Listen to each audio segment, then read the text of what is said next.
Hello, everyone. Today we're going to talk about one of the most disturbing, emotionally complex, and controversial true crime cases of the modern era. This is not a simple story of good versus evil. It's not a clear case of innocence or guilt.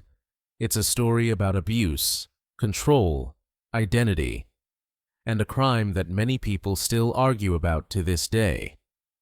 This is the story of Gypsy Rose Blanchard. For most of her childhood, Gypsy Rose was known as a sick child. She was believed to suffer from leukemia, muscular dystrophy, epilepsy, asthma, vision problems, hearing loss, and developmental delays. She used a wheelchair. She had a feeding tube. She took dozens of medications every day. Her head was often shaved to make her appear like a cancer patient. Doctors treated her. Charities supported her. Strangers donated money and gifts. To the outside world, Gypsy Rose was a fragile, terminally ill child. But behind closed doors, the truth was very different. Gypsy Rose Blanchard was born in 1991 to Claudine Dee Dee Blanchard. From the beginning, Dee Dee presented herself as a devoted, loving mother who had sacrificed her entire life to care for her sick daughter. But over time, it became clear that Dee Dee was not protecting Gypsy. She was controlling her. Dee Dee suffered from a condition known as Munchausen syndrome by proxy, now medically referred to as factitious disorder imposed on another. It is a form of abuse where a caregiver exaggerates, fabricates, or directly causes illness in someone under their care in order to gain attention, sympathy, and control. In Gypsy's case, this abuse lasted for years. Dee Dee convinced doctors that Gypsy had diseases she never had. She pushed for unnecessary surgeries. She demanded medications Gypsy didn't need. Gypsy had teeth removed. She was given drugs that made her weak and confused. She was told she would never walk. In reality, Gypsy could walk. She could eat. She was cognitively normal. But she was taught to believe otherwise. Dee Dee controlled Gypsy's age, identity, and reality. Gypsy was often told she was younger than she actually was. Her birth certificate was altered. Medical records were falsified. Gypsy didn't know her real age for years. She was isolated from other children. She was homeschooled. She was rarely allowed to speak freely to doctors. Dee Dee answered questions for her, corrected her if she spoke out of turn, punished her if she challenged the narrative. To neighbors and doctors, Dee Dee appeared calm, caring, and cooperative. She knew medical terminology. She carried binders full of records. She moved often, making it harder for anyone to notice patterns. When questions were raised, Dee Dee would switch doctors, switch hospitals, switch towns, and the cycle would begin again.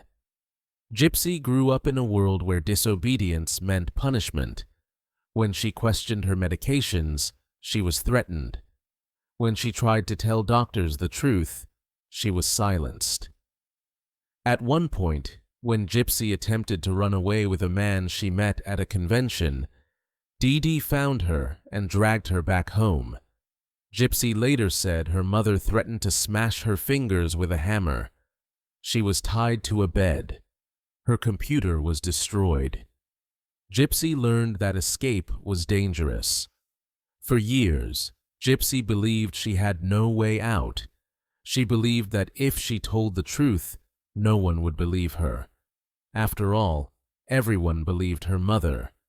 Doctors, police, social workers. Dee Dee had built a perfect illusion. Everything began to change when Gypsy gained secret access to the internet. Online, Gypsy discovered something she had never experienced before: autonomy. She could talk to people without her mother listening. She could explore her sexuality. She could imagine a future beyond the wheelchair. It was online that she met Nicholas Godejohn. Nicholas was socially isolated, emotionally vulnerable, and deeply attached to fantasy worlds. The two quickly formed an intense bond. Gypsy told Nicholas about her life, about the abuse, about the control. Over time, their conversations turned darker.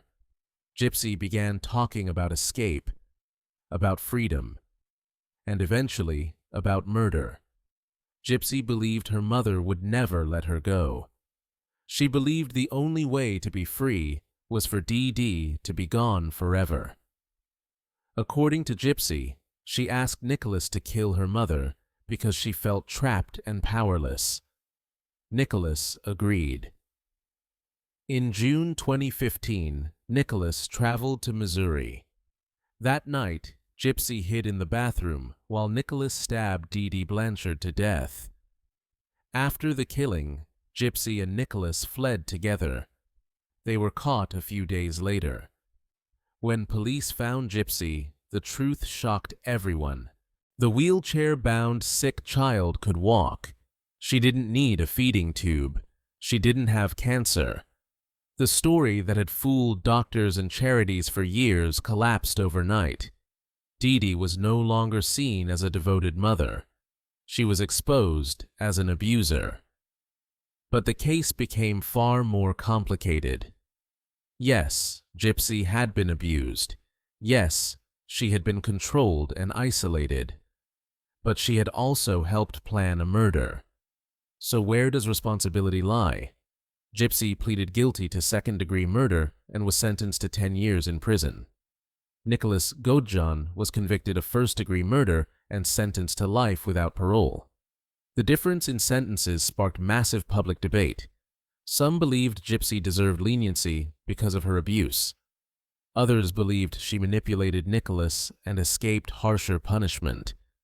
While in prison, Gypsy became the subject of documentaries, interviews, and dramatizations. She became a symbol. To some, she was the face of survival. To others, she was a cautionary tale. Gypsy herself said she never wanted her mother dead, only free.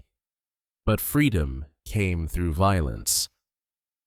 In 2023, Gypsy Rose Blanchard was released from prison. She entered a world that already knew her story. She gave interviews. She joined social media. She spoke openly about her abuse. And once again, public opinion split.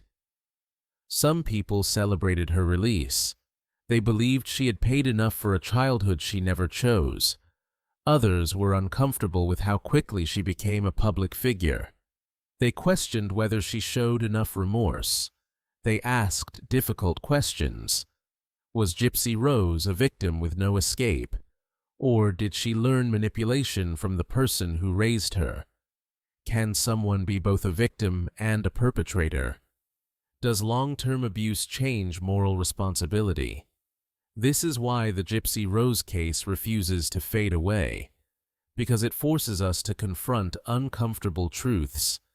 That abuse can distort reality, that survival doesn't always look heroic, and that justice is rarely simple. Thank you for watching.